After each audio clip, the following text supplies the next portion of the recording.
Ashama harka fuudhee kabajamtoota Oromtoota maatii YouTube chaanaala kiyyaa akkam jirtan nagaa keessanii fayyaa keessanii har'as viidiyoo haaraa tokkoon walitti deebineetii jirra. Ergan biyya galee bayanii maalan hojjechaa ture maalirraan ture kan jedhuufi egaa hojiin biyya gisee galan dirqamasi.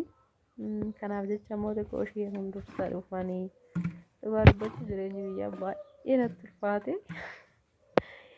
Baay'ee natti ulfaatee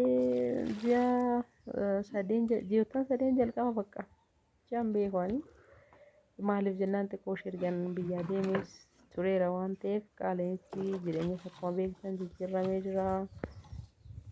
Wanti jiru hundumtuu haaraa natti ta'e haa ta'u malee biyya namaatti hin deebi'u jedhee murteessee waan dhufeefu isaan booda garuma hojiitti gala jechuudha. Ergan hojii jalqabees ji'oota dheeraa miti hojii sadii qofa. Kanaafuu yeroo ammaa kana kan ani hojjechaa jiru immoo hojii gosa hedduu ture kan ani hojjechuu barbaadu yookiin kana hojjedha yookiin kana hojjedha jedhee wanti irratti karoorfadhe yeroon biyya arabaatti dhufu jechuudha. Biyya galaan immoo wanti naan mijatoo jiraate isa keessaa horsiisa lukkuuti jechuudha. Maaliif jennaan amma tokko gabaa irrattis yoo baasan kan gatiin dhabne waanuma nyaatamu waan ta'eef horsiisa irratti yaa ta'u malee horsiisni lukkuu amma kan bu'a qabeessa kan jiru bisanii jecha namaatiin dhagaa ture irra immoo qabatamaadhaan amma biyya argaatiin jira. Viidiyoo isa walduraa duuban tokko lama jedhe isin biraan egaa qulqullina dhabuu kaameraatiif immoo dhiifama isin jedha. Maaliif jennaan ogeessi kaameraa maaniitii sanuma waan ta'eef kan viidiyoo hojjetu sanuma waan ta'eef viidiyoon kiyya qulqullina hin qabu isiniin jedha nan beeka. Kanaafuu jennaan guyyaa irraa kana xiqquma ishii irraa isinitti agarsiisa jedhee yaadee kanan iddoo kanatti akkuma argaa jirtan sa'aatii 6dha guyyaa keessaa yeroo kamiyyuu guyyaa sa'aatii 6tti qodaa bishaanii isaanii akka sanaatitti dhiqeen bishaan itti naqee galchaaf jechuudha. Galgala immoo deebi'ee sa'aatii 11tti bishaanumaan keessa isaa qulqulleesseen akkasuma xiqquma ishee laqallaqee bishaan biraa itti naqee galchaa fi ganamas sa'aatii 1tti yeroon qursii isaanii kennuuf akkasumatti bishaanumaan qofa keessa isaa laqallaqee bishaan itti naqee kennaafi jechuudha. Garuu guyyaatti yeroo tokko sirriittiin dhiqaaf akka kanaatti kiloorii maal jedhamayyuudha barakiinaa itti godheen sirriitti bareechee dhiqaafi yoo kanan taane immoo keessa isaa jira miti waan akka nama akka saamunaa wayii nama mucucaachisu wayii qaba qodaan isaa isa sana yoo qabaate immoo xiqqoo ishii fayyaa lukkuutiif gaarii miti. Lukkuu kunuunsuu jechuun akkuma daa'ima kunuunsuuti namallee hin jaallatu qulqullina irra hin jaallatu. Kanaafuu immoo akka kanaatittiin qulqulleessaaf jechuudha. Ani ammaaf lukkuu baay'ee hedduu hin qabu garuu lukkuu 100 ta'ee 200 ta'ee 500 ta'ee 1000 ta'ee gatiin dadhabbii isaaniif kaffalamu tokkuma jechuudha. Bu'a qabeessa ta'uudhaaf garuu lukkuu 100 200 irra immoo 500 1000 odoo hojjetanii baay'ee bareedaadha jechuudha. Maaliif gatiin dadhabbiitti kaffalamu walqixa waan ta'eef osoo baay'ee ta'ee galiin immoo irraa argamu ammuma lukkuu suni baay'eetu xiqqoo ishii dabalaatuma deemaa jechuudha.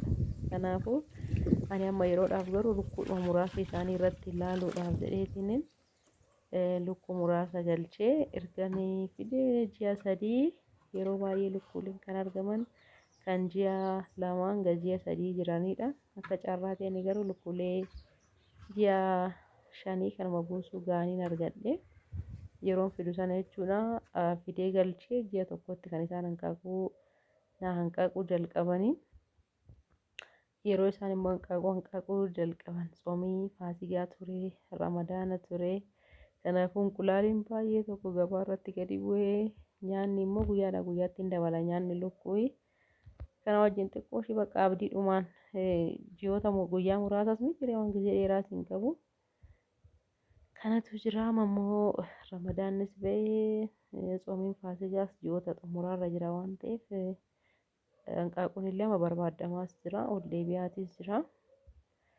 Hanga kan bu'aa qaba ammami kan jiruuf immoo yeroo itti aanu viidiyoo itti aanuun tokko tokkoon isin biraan ga'uu hin danda'a isiniin jechuun jaalladha.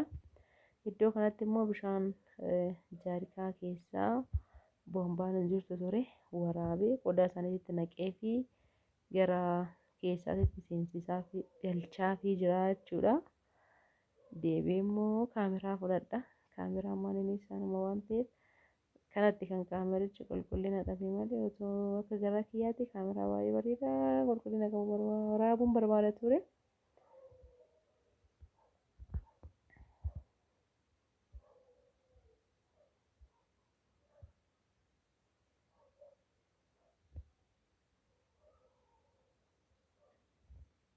Yaa'u keessa isaa ala isaa akkuma argitan waalikkiin isaa hidhamaadha. Ashawaan isaa garrafamaadha. Keessi isaa immoo finishiingii tafa jechuudha. Kanaaf jennaan naannoo magaalaa keenyatti kiraan mana agas mara miti gatiin isaa. Kanaaf jecha ani horsiisa lukkuu yaada waan ta'eef lukkuu itti hojjedhee ilaalee too'i yoo bu'a qabeessa kan ta'u ta'e ingidihi alatti gadi baasee mana lukkuu ijaaruudhaaf yaada ture. Ammaaf garuu manuma jireenyaa keessatti kan inni hojjechaa jiru. Manichi isaa kutaan ciisichaa fi kutaan saaloonii isaa walitti ba'a ture.